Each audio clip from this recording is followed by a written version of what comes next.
Tonight, we step quietly into a world where discipline was silent, pain was hidden, and beauty was earned, one breath at a time. This is not only the story of a ballerina. This is the story of devotion itself. Her name was Anna Pavlova. She was born in 1881 in St. Petersburg, into poverty, far from the velvet halls of Imperial Russia's ballet elite. Her body was considered unsuitable for ballet, too thin, too fragile, too delicate, at a time when dancers were expected to be strong, rigid, and uniform. Anna Pavlova looked like she might break, but what others saw as weakness, she would turn into a language the world had never heard before. At the Imperial Ballet School, her training was relentless. Long hours, repetition without mercy, pain treated as routine. Her feet bled, her ankles suffered, her body was reshaped through constant discipline. And yet, something extraordinary began to emerge. Anna Pavlova did not dance with force. She danced with emotion. Where others showed technique, she revealed feeling. She understood something instinctively. That ballet was not meant to impress. It was meant to move.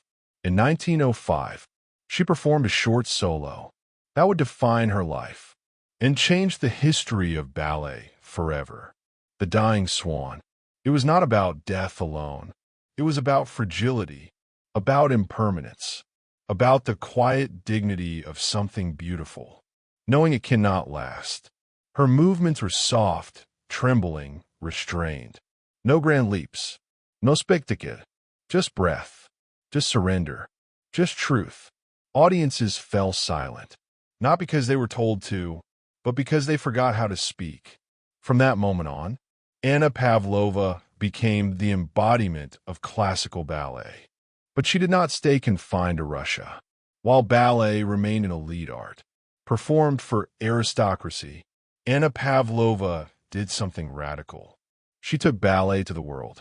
She toured relentlessly. Europe, Asia, the Americas, Australia. She performed in theaters, in opera houses, and sometimes in places that had never seen ballet before. She believed ballet did not belong to palaces. It belonged to people. Her company introduced classical dance to millions who would otherwise never have encountered it. In doing so, Anna Pavlova transformed ballet from a national tradition into a global art form. But this devotion came at a cost. She never rested. She rarely stopped.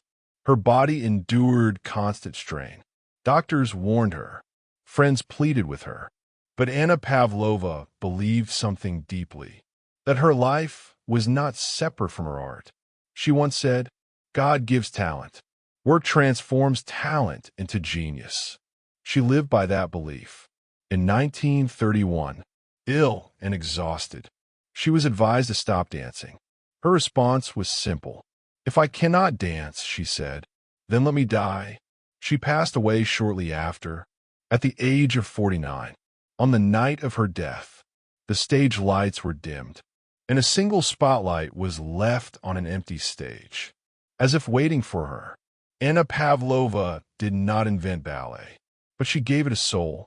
She proved that strength could be soft, that discipline could be poetic, that movement could speak when words fell short. Today, every ballerina who dances with emotion, every performance that values feeling over perfection, carries her influence. She is remembered, not for how high she leapt, but for how deeply she made the world feel. If you listen closely now, you can almost hear it. The faint brush of a swan's wing, a breath held just a moment too long. That is Anna Pavlova, still dancing, still teaching us that grace is not the absence of pain, but the quiet mastery of it.